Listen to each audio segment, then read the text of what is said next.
ുള്ളൊരു psychological പരമായ ഒരു കാര്യം പറഞ്ഞു നിർത്തുകയാണ്. സൈക്കോളജിക്കലായിട്ടൊന്ന് ചിന്തിച്ചോ. ഒരു മനുഷ്യനോടുള്ള ബന്ധം നന്നാക്കണമെങ്കിൽ, ഇടപാട് നന്നാക്കണമെങ്കിൽ, ഭാര്യയും ഭർത്താവുമായിട്ടുള്ള ബന്ധം നന്നാകണമെങ്കിൽ, കുടുംബം നന്നാകണമെങ്കിൽ, മക്കൾ നന്നാകണമെങ്കിൽ ഒരു മനുഷ്യനോട് ഇടപെടാൻ പറ്റുന്നത് മൂന്ന് രീതിയിലാണ്. ഒരു ഭാര്യയ്ക്കും ഭർത്താവിനും, അല്ലെങ്കിൽ ഭർത്താവിന് ഭാര്യയോട്, മക്കൾക്ക് ഉപ്പയോട്, ഉപ്പയ്ക്ക് മക്കളോട് എല്ലാം ബന്ധപ്പെടാൻ മൂന്ന് രീതിയാണുള്ളത്. ഒന്നാമതായി പറയുന്നത് പിതൃഭാവമാണ്, രണ്ടാമതായി പറയുന്നത് പക്വഭാവമാണ്, മൂന്നാമതായിട്ട് ശിശുഭാവമാണ്. ഒന്ന് ശ്രദ്ധിക്കണം, ഇതും കൂടെ പറഞ്ഞ് നിർത്താൻ ഇൻഷാല്ലാഹ് ബുദ്ധിമുട്ടിക്കുന്നില്ല. മൂന്ന് രീതിയിൽ നമുക്കൊരു മനുഷ്യനോട് എന്ത് ചെയ്യാൻ പറ്റും? ഇടപെടാൻ പറ്റും. ഒന്നാമതായിട്ട് പിതൃഭാവം, രണ്ടാമതായിട്ട് പക്വഭാവം, മൂന്നാമതായിട്ട് ശിശുഭാവം. മൂന്ന് ഭാവത്തിൽ ഇടപെടാം. അള്ളാന്റെ റസൂല് ഇതുവരെ ഒരു മനുഷ്യനോട് പിതൃഭാവത്തിൽ ഇടപെട്ടിട്ടില്ല. നബിതങ്ങള് പിതൃഭാവത്തിൽ ഒരു മനുഷ്യനോടും ഇടപെട്ടിട്ടില്ല. ബാക്കി പക്വഭാവത്തിലും ശിശുഭാവത്തിലുമാണ് ഇടപെട്ടത്. പറഞ്ഞുതരാം ഉദാഹരണം. എങ്ങനെയാണ് ഇടപെടുന്നത്? ഞാൻ വീട്ടിലിരിക്കുക, വേറെ ആരും ഉദാഹരണം പറയണില്ല, എനിക്ക് എന്നെ തന്നെ പറയാമല്ലോ. എന്നെ തന്നെ പറഞ്ഞാൽ അതൊരു ഈബത്തോ നമീമത്തോ ഒന്നും ആവില്ല, എനിക്ക് എന്നെ തന്നെ പറയാമല്ലോ. ഞാൻ വീട്ടിലിരിക്കുകയാണ്. വീട്ടിലിരുന്ന് എൻ്റെ ഭാര്യയെ ഞാൻ വിളിച്ചു, മുബശ്ശിറ ഒരു ഗ്ലാസ് വെള്ളം കൊണ്ടുപോകാ. ഓൾ വെള്ളം കൊണ്ടുവന്ന് എൻ്റെ കയ്യിൽ തന്നെ ഞാൻ കുടിക്കാൻ നേരത്ത് നോക്കുമ്പോഴാണെങ്കിൽ ഒരു മുടി കിടക്കുന്നു, അല്ലെങ്കിൽ എൻ്റെ അകത്തൊരു കരട് കിടക്കുന്നു. ഇവിടെ മൂന്ന് ഭാവത്തിൽ എനിക്ക് എൻ്റെ ഭാര്യയോട് ഇടപെടാം. ഒന്ന്, പിതൃഭാവത്തിൽ എനിക്ക് ഇടപെടാം. എങ്ങനെ ഇടപെടാം? ഡീ ഇവിടെ വാ, നിനക്ക് ഇത്ര ബോധമില്ല, എങ്ങനെയാണോ വെള്ളം തരുന്നത്? വെള്ളം തരുമ്പോൾ അതിനുള്ളിൽ കരട് കിടക്കുന്നത് നീ കണ്ടില്ലേ? എനിക്ക് അവളോട് ദേഷ്യപ്പെടാം, ഓക്കൊരു അടി വേണേ കൊടുക്കാം, അല്ലാണ്ട് ചീത്ത പറയാം. നിന്റെ കണ്ണെവിടെയായിരുന്നോ? വെള്ളത്തിൽ കരട് കിടക്കുന്ന വെള്ളമാണോ എനിക്ക് കൊണ്ടുവന്ന് തരുന്നത്? ഇങ്ങനെ ഒരു മനുഷ്യന് വെള്ളം കൊടുക്കാൻ പറ്റുമോ? അവിടുത്തെ മറുപടി എന്തായിരിക്കും? നെഗറ്റീവായിരിക്കും. ആ ബന്ധത്തിന് അവിടെ അകൽച്ച വരും, നെഗറ്റീവാണ്. രണ്ടാമത് വരുന്ന ഭാവം ഏതാണ്? രണ്ടാമത് പക്വഭാവം. എൻ്റെ അടുത്ത് വെള്ളം കൊണ്ടുവന്നു, വെള്ളത്തിലൊരു കരട് കിടക്കുക. ഞാൻ അവളെ വിളിക്കും, മുബശ്ശിറ ഒന്ന് വന്നേ, ഇങ്ങനെയാണ് വെള്ളം തരുന്നേ, വെള്ളത്തിൽ കരട് കിടക്കുന്നത് നീ കണ്ടില്ലേ? ആ കരടൊന്ന് മാറ്റിയിട്ട് തന്നൂടെ എന്ന് കൊടുത്തു. അവിടെ എന്തായി?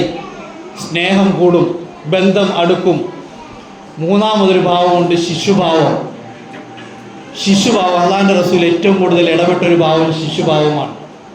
എൻ്റെ മുന്നിൽ വെള്ളം വന്നു, വെള്ളത്തിൽ കരട് കിടക്കുന്നു.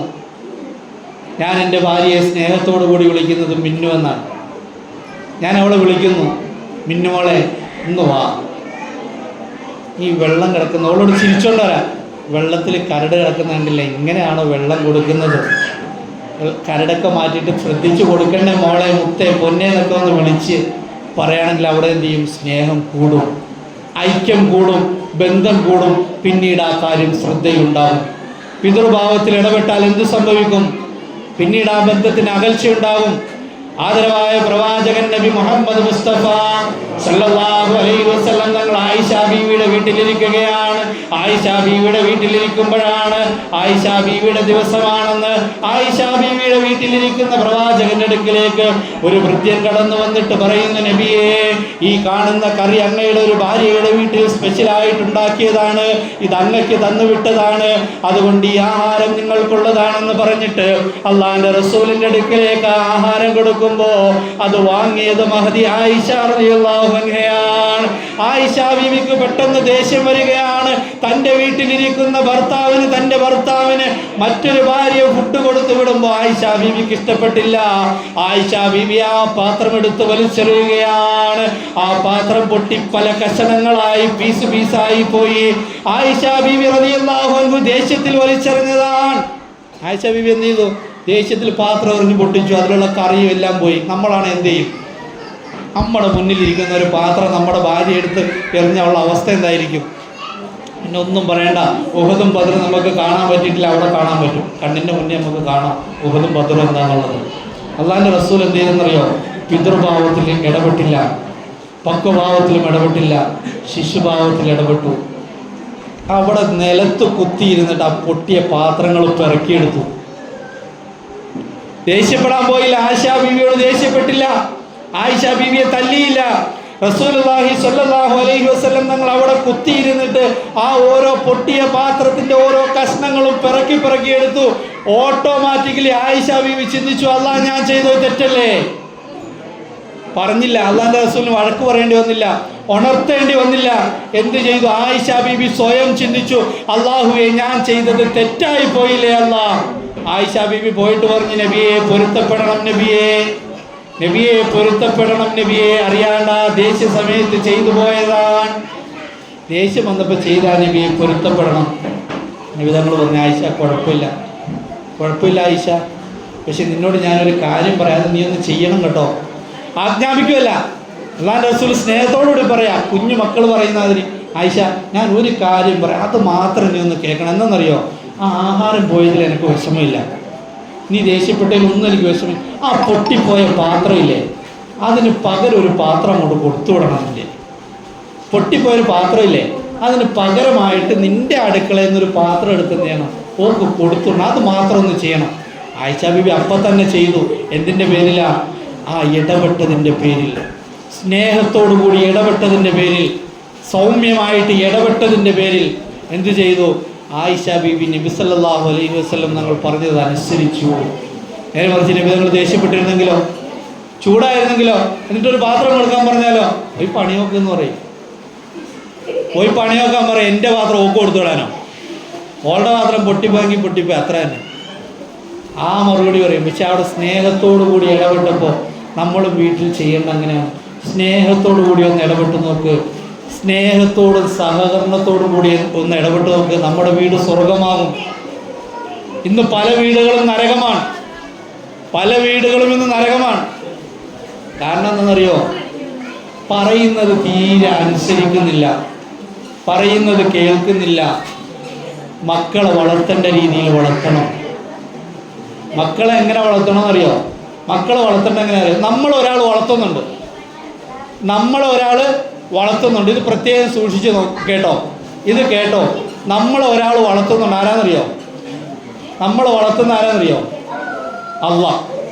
അതുകൊണ്ടാണ് അള്ളാഹ്ക്ക് എന്ത് പേര് വന്നത്? റബ്ബ് എന്നൊരു പേര് വന്നത്. അള്ളാഹ്ക്ക് റബ്ബ് എന്നൊരു പേര് വന്നു.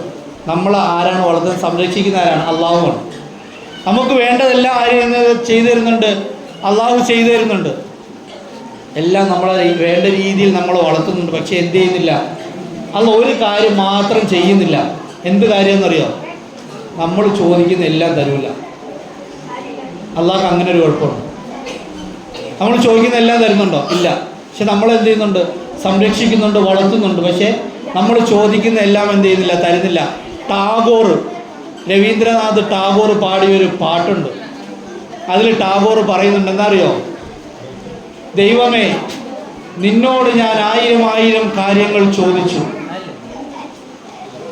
ദൈവമേ, ഞാൻ നിന്നോട് 1000 കാര്യങ്ങൾ ചോദിച്ചു. അതിൽ 1-2 നൽകി, അധികവും തരാതെ നീ എന്നെ സംരക്ഷിച്ചു. അധികവും തരാതെ നീ എന്നെ സംരക്ഷിച്ചു. ഇതിൻ്റെ അത് വലിയൊരു അർത്ഥമുണ്ട്. എന്തറിയോ? അള്ളാഹ് നമ്മളെ വളർത്തുന്നുണ്ട്, നമുക്കെല്ലാം തരുന്നില്ല. അതുകൊണ്ട് നമ്മൾ നല്ല രീതിയിൽ പോകുന്നു. ഈ രീതിയിലായിരിക്കണം നമ്മൾ നമ്മുടെ വീട്ടിൽ മക്കളെ വളർത്തേണ്ടത്. എങ്ങനെ വളർത്തണം? നോ പറയേണ്ടടുത്ത് നോ പറയണം. മക്കൾ പറയുന്ന എല്ലാം സാധിച്ചു കൊടുക്കരുത്, ചെയ്തു കൊടുക്കരുത്. ആ മക്കൾ വഷളായി പോകും, ആ മക്കൾ വഴിപഴിച്ചു പോകും, ആ മക്കൾ നേരായ മാർഗത്തിൽ വരില്ല. നോ പറയേണ്ടടുത്ത് നമ്മൾ നോ തന്നെ പറയണം. നമ്മൾ അള്ളാഹുടെ എല്ലാം ചോദിച്ചിട്ട് അള്ളാഹ് തരുന്നുണ്ടോ? തരുന്നില്ല. തടയേണ്ട കാര്യങ്ങൾ അള്ളാഹ് തടഞ്ഞു വെച്ചിരിക്കുകയാണ്. അത് സമയമാകുമ്പോൾ നമുക്ക് തരും. തരാനുള്ള സമയമാകുമ്പോൾ അള്ളാഹ്ക്ക് തന്നെ അറിയാം എപ്പോൾ തരണം. അള്ളാഹ് തരും. മക്കൾ ചോദിക്കുന്ന എല്ലാ കാര്യവും ചെയ്തു കൊടുക്കരുത്. ഇന്ന് സംഭവിച്ചു പോയത് അതാണ്. മക്കൾ എന്ത് ചോദിക്കുന്നു അപ്പം തന്നെ ആ കാര്യം സാധിച്ചു കൊടുക്കുകയാണ്. അപ്പോൾ അവൻ ഒരു സാഹചര്യത്തിൽപ്പെട്ട അവനിക്കത് കിട്ടാതെ വരുമ്പോൾ അവൻ എന്ത് ചെയ്യും? നേരെ ആത്മഹത്യ ചെയ്യും. ഇന്ന് മക്കളുടെ ജീവിതം പോകുന്ന 30 സെക്കൻഡ് കൊണ്ടാണ്. കാരണം എന്താ അറിയോ? ഒരു റീൽസ് കണ്ടു തീരുന്ന സമയം ഇന്ന് മക്കൾക്കുള്ളൂ. ഒരു റീൽസ് 30 സെക്കൻഡാണ്. ഈ 30 സെക്കൻഡിൽ ഒരു ജീവിതം കാണുകയാണ് ഒരു കുട്ടി. അങ്ങനെയാണ് കുട്ടികൾ വളർന്നു വരുന്നത്. അവൻ്റെ മൈൻഡ് ആ 30 സെക്കൻഡിലേക്ക് ഒതുങ്ങി. അവൻ ചോദിക്കുന്ന കാര്യം കിട്ടുന്നില്ല എങ്കിൽ അവൻ 30 സെക്കൻഡ് കൊണ്ട് തീരുമാനമെടുക്കുകയാണ്. അവൻ്റെ ബുദ്ധി വളർച്ച അത്രേ ഉള്ളൂ. 30 സെക്കൻഡ് കൊണ്ട് തീരുമാനമെടുക്കും. ഇത് മാറ്റിയെടുക്കേണ്ടത് ആരാണ്? നമ്മളാണ്. മക്കൾ ഫോൺ ചോദിച്ചാൽ കൊടുക്കാൻ പാടില്ല. പക്ഷെ ഇന്ന് ഏതെങ്കിലും വീട്ടിൽ ഫോൺ കാണാണ്ട് മക്കൾ ചോറ് കഴിക്കുമോ? ഫോൺ കാണാണ്ട് മക്കൾ ആഹാരം കഴിക്കുമോ? സ്കൂളിൽ പോകാൻ ഡ്രസ്സ് മാറണമെങ്കിൽ മക്കളുടെ മുന്നിൽ കാർട്ടൂൺ ഓണാക്കി വെക്കണമെങ്കിൽ മക്കൾ എന്ത് ചെയ്യുള്ളൂ? ഡ്രസ്സ് മാറുള്ളൂ. മക്കൾ ആഹാരം കഴിക്കണമെങ്കിൽ മക്കളുടെ മുമ്പിൽ ഫോൺ ഓണാക്കി വെച്ച് കാർട്ടൂൺ ഓണാക്കി വെച്ച് കൊടുക്കണം, ഗെയിം കൊടുക്കണം, എങ്കിലേ മക്കൾ ആഹാരം കഴിക്കുകയുള്ളൂ. ഇതെങ്ങാനും വീട്ടിലുള്ള പ്രായം ചെന്ന ഉപ്പാപ്പമാരത് പറയുകയാണെങ്കിൽ ഉപ്പാപ്പക്കാർ മോശക്കാരായി, ഉമ്മാമ്മമാർ മോശക്കാരായി ഇല്ലേ? പിന്നെ ആ കുട്ടികൾ ആ ഉപ്പാപ്പയും ഉമ്മാമയെ സ്നേഹിക്കുമോ? പക്ഷേ ഈ നമ്മൾ വളർന്നു വന്നപ്പോഴും നമ്മൾ ആഹാരം കഴിച്ചിട്ടുണ്ട്. നമ്മൾ എന്തെങ്കിലും കണ്ടിട്ടാണ് ആഹാരം കഴിച്ചത്? നമ്മളെങ്ങനെ ആഹാരം കഴിച്ചത്? അമ്പിളിമാമനെ കാണിച്ചു തന്ന ഉമ്മമാർ ആഹാരം കൂട്ടിയിട്ടുണ്ട്. ആഹാരം കഴിച്ചാൽ അമ്പിളിമാമനെ പിടിച്ചു തരാമെന്ന് പറഞ്ഞ് ആഹാരം കഴിപ്പിച്ചിട്ടുണ്ട്. ആ അമ്പിളിമാമൻ ഇന്നും ആ ആകാശത്ത് തന്നെയുണ്ട്. ആ അമ്പിളിമാമനെ കാണിച്ചു കൊടുത്ത് എന്തുകൊണ്ട് ഫുഡ് കൊടുക്കാൻ സാധിക്കുന്നില്ല? അന്ന് നമ്മുടെ ഉമ്മമാർ പറഞ്ഞു തന്ന കഥകൾ നമ്മുടെ ചെവിയിലുണ്ട്. എന്തുകൊണ്ട് അത് പറഞ്ഞു കൊടുക്കാൻ നമുക്ക് സാധിക്കുന്നില്ല? അത് പറയുന്നവർ എന്തുകൊണ്ട് മോശക്കാരാകുന്നു? നമ്മൾ ചിന്തിക്കണം. മക്കൾ വഴിപഴിച്ച് പോയിട്ട് നമ്മൾ പറഞ്ഞിട്ട് കാര്യമില്ല. നന്നാകാൻ നമ്മൾ ദുആ ചെയ്തിട്ട് മാത്രം കാര്യമില്ല. ചെയ്യേണ്ട കാര്യങ്ങൾ ചെയ്തു കൊടുക്കണം. പ്രായമായ ആളുകൾ പറയുന്നത് അനുസരിക്കണം. ഇതെന്താ പറ്റുന്നതെന്നറിയോ? എന്താ സംഭവിക്കുന്നതെന്നറിയോ? ഉപ്പാപ്പമാര് കൊച്ചു മക്കളോട് പറയും, മോനെ അത് ചെയ്യരുത്, ഇത് ചെയ്യരുത്. ആ കുട്ടി അങ്ങോട്ട് മാറുമ്പോഴത്തേക്ക് ഉമ്മ പറയും, എന്ത് ഈ അത് ചെയ്തു, അങ്ങനെ അത് പലതും പറയും. അങ്ങനെ പ്രായമായി പലതും പറയും, ഈ അങ്ങ് ചെയ്തോ.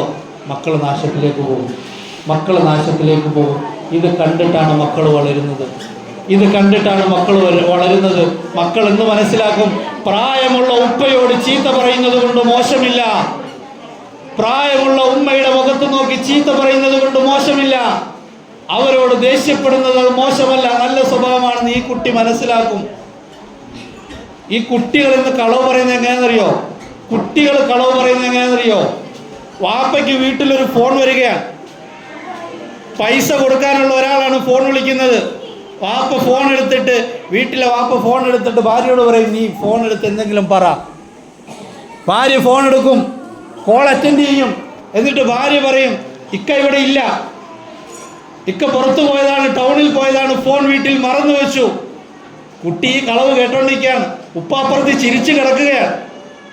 ഈ ഉപ്പ ഇവിടെ ഇല്ല, ടൗണിൽ പോയതെന്ന് ഉമ്മ ഫോൺ എടുത്ത് പറയുമ്പോൾ ഇപ്പുറത്ത് നിന്ന് കുട്ടി ഒരു പാഠം പഠിക്കുന്നുണ്ട്. എന്തെന്നറിയുമോ? ആരോടും കളവ് പറയാം, അതിന് കുഴപ്പമില്ല.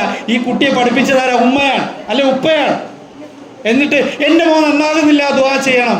എന്ത് കാര്യം, എന്തർത്ഥം, എന്ത് കാര്യമാണുള്ളത്, എന്തർത്ഥമാണുള്ളത്?